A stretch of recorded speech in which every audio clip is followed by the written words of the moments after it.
Salam dostlar. Bu ilin ilk görüşümüzdür. Bu ildə ilk dəfədir görüşürük. Hər birinizə uğurlu illər arzulayıram. Hər biriniz üçün düşərli illər arzulayıram. Bərəkətli illər arzulayıram. Arzulayıram ki, bu 2026-cı il azadlıq ili olsun. Amma təəssüflər olsun ki, bu il keçən ildən betər gəldi. Yəni ki, il başlamamışdan əvvəl İlham Əliyev benzinin, dizelin qiymətini qaldırdı. Və bu balaca bir artım olsa da bütün hər bir məhsulun qiymətində artımlara baş gətirir. Artıma səbəb olacaq. Çünki ən azından bu məhsulların daşınma xərcləri artacaq benzinə görə. Bir maraqlı nüansı diqqətinizə çatdırmaq istəyirəm. Biz illərdir benzinin artımından danışırıq, illərdir bundan narazıyıq. Amma biz benzinin topdan satış qiymətlərini bilmirik. Azərbaycan hökuməti benzinin topdan satış qiymətini gizli saxlayır. Açıqlamır topdan satış benzinin qiyməti. Yəni yanacaq doldurma məntəqəsi benzini Sokardan, neft ayırma zavodundan neçəyə alması ilə bağlı bizim xəbərimiz yoxdur.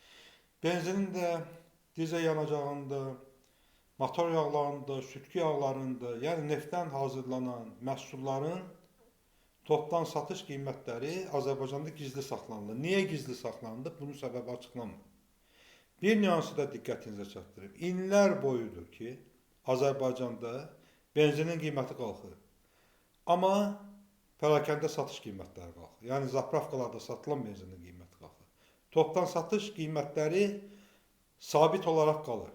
Azərbaycan hökuməti iddia edir ki, beynəlxalq bazarda neftin qiyməti qalxıb, biz ona görə benzinin qiymətini qaldırırıq. Yaxud dizelin qiymətini ona görə qaldırırıq. Amma bu benzinin qiymətinin qalxması, dizelin qiymətinin qalxması Azərbaycan dövlətinin nə dərəcədə xeyir gətirir? Heç bir dərəcədə. Onsuz da vergilərdən gizlənir yanacaq doldurma məntəqələri.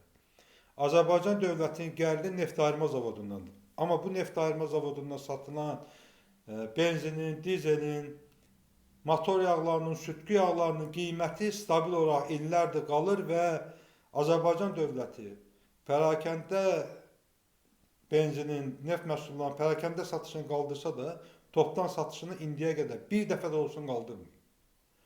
Azərbaycan xalqının pullarını, Azərbaycan xalqının sərvətini İlham Əliyev bax beləcə fırıldaqla, beləcə aldatmaqla insanları həyata keçirir.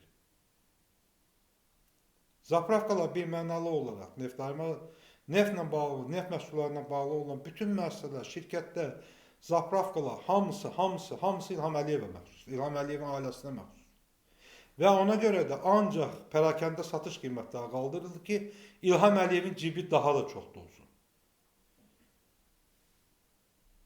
Daha çox pul qazansın. Daha çox pul əldə eləsin. Paralel olaraq Azərbaycan dövləti, Azərbaycan xalqı bir qəpik qazanmaz. Neft bizim, neft mədənləri bizim, Sokar əslində Azərbaycan dövləti, Azərbaycan xalqının. Qiymət qalxırsa, dünya bazarında qiymət qalxırsa, bunu topdan satış qiyməti də qalxmalıdır. Amma bircə dəfə də olsa topdan satış qiyməti qalxmıyor. Ancaq pərakəndə satış, ancaq yanacaq doldurma məntəqələrində satış qiyməti qalxır. Bu, Azərbaycan xalqının cibinə daha çox girmək üçündür. Yanacaq doldurma məntəqəsində xaricdə benzin digər neft məhsullarının qiyməti ona görə qalxır ki, yanacaq doldurma məntəqələri bunu daha baha alır zavodlardan. Zavodlar da ona görə baha satır ki, dünya bazarında xam neftin qiyməti qalxır. Azərbaycanda nə baş verir? Pərakəndə satış qiyməti qalxır, amma topdan satış, yəni zavoddan satılan benzinin qiyməti qalxmır. Ona görə ki, neft bizimdir. Neft İlham Əliyevə pulsuz başa gəlir. Azərbaycan xalqının oğlu. O pulsuz başa gələn benzin, neft Azərbaycan xalqına məxsus neft ayırma zavodunda benzinə çevrilir pulsuz olaraq və od qiymətinə də Azərbaycan xalqına satılır. Zapravkalarda benzinin qiyməti qalxır, zavodda stabil olaraq qalır. Ona görə ki, İlham Əliyev çox qazanmaq istəyir. Digər bahalanan məhsul dərmanlardır.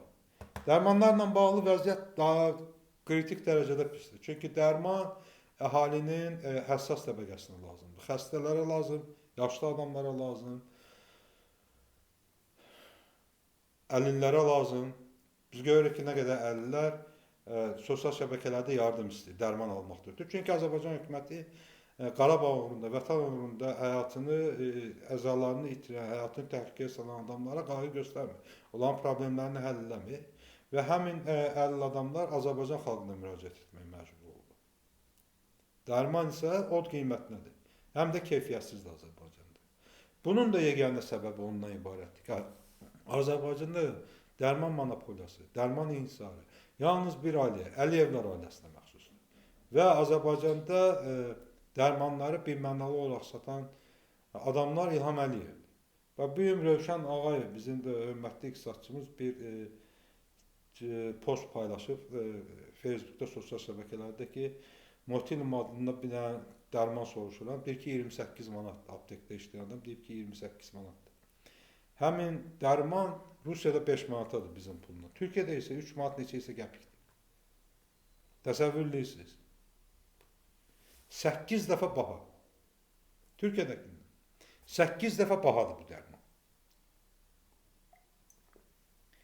Onunla yeganə səbəbi ondan ibarətdir ki, İlham Əliyev qazanmaq istəyir. İlham Əliyevin ailəsi qazanmaq istəyir. Azərbaycanda dərman şirkətləri birmənalı olaraq İlham Əliyevin ailəsinə məxsusdur. Benzin kimi, neft kimi dərman da bir ailənin monopoliyasındadır. 5-6 şirkət yaratıblar, güya qanunu pozmurlar. Çünki qanunda insafsızlıqla bağlı maddə var.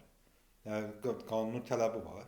Ona görə bu öz dərman monopoliyasını bir neçə şirkətə arasında bölüşdürüb, güya müxtəlif şirkətlərdir. Ölkəyə satılan dərmanı da bunlar gətirdilər. Azərbaycan dövlətinin sifariş verdiyi dərmanlar var ki, məsələn, bir sıra xəstəliklər var ki, Azərbaycan hökuməti, Azərbaycan dövləti bu dərmanları xəstələrə pulsuz verir. Məsəl üçün, şəkər xəstələrindən bağlı insulin və digər dərman vasitələrdir ki, xərçəng xəstəliyinə bağlı dərmanlardır. Bunlar pulsuz olmalıdır. Və bu pulsuz olan, paylanan dərmanların da xaricdən alıb gətirən İlham Əliyevə, Mehriban Əliyevə məxsus şirkətlərdir. Misal üçün, bu şirkətlərin bir hissəsində Feyziyev adında bir fırıldaqçı var, deputat. O rəhbərlik edir.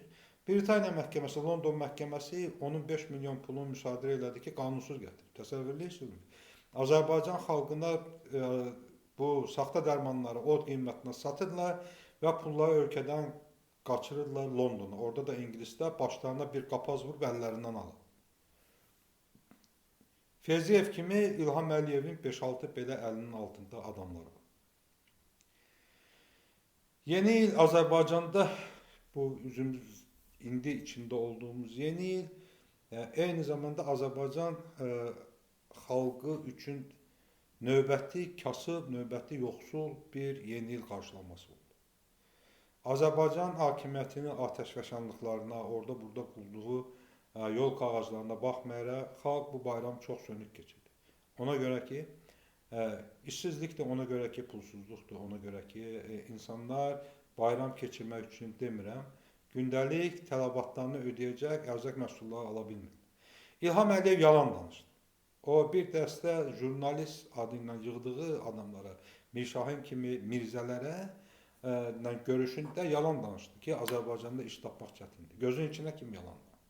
Hər birimiz bilirik ki, Azərbaycanda iş tapmaq çətindir, məşəqqətlidir. Onun təklif etdiyi 300-400 manatlı işə insanlar işləmək istəmirlər. Mümkün deyil. Çünki 300-400 manatlı bir adam belə öz ailəsini dolandıra bilmir, özünü dolandıra bilmir. Qaldı ki, ailəsini dolandırsın. Bizdə adamlar iş tapmadıqlarında, işsizlikliyə görə Rusiyaya gedir, Rus ordusunda muzdular, Ukrayna cəbhəsində gedib ölürlər ki, ailələrini dolandıra bilsinlər, özlərini dolandıra bilsinlər.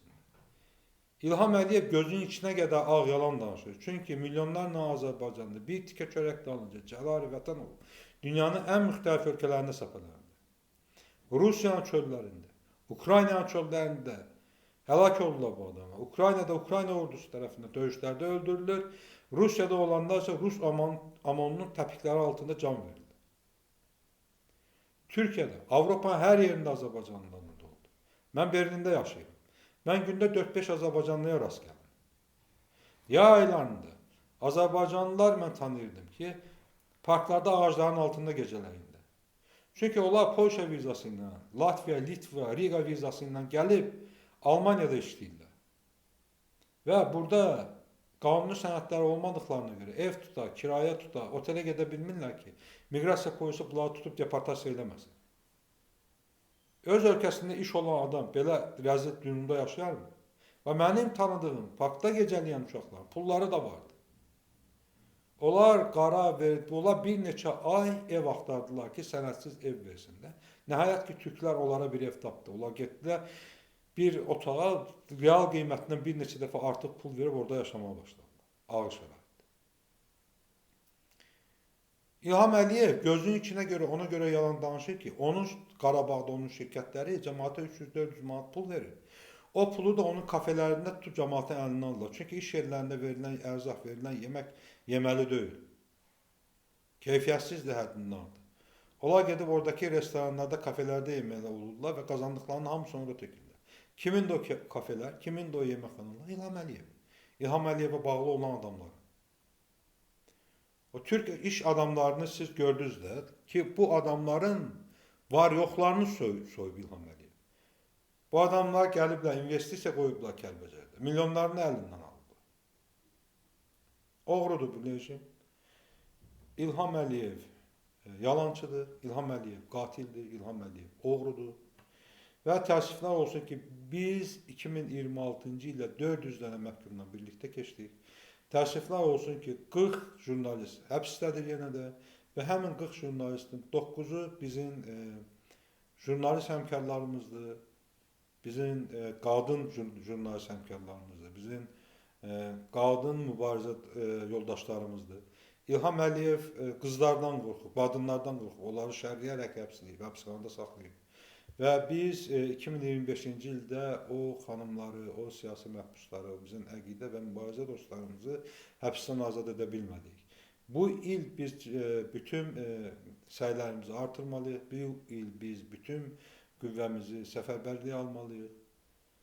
Həm həbsdə olan dostlarımızın azadlığına nail olmalıyıq, həm bütövlükdə Azərbaycan xalqının azadlığına nail olmalıyıq. Və mən əminəm ki, bu həmin gün gələcək və bu il bizim həyatımızda, Azərbaycan xalqının həyatında çox ciddi dəyişikliklər olur.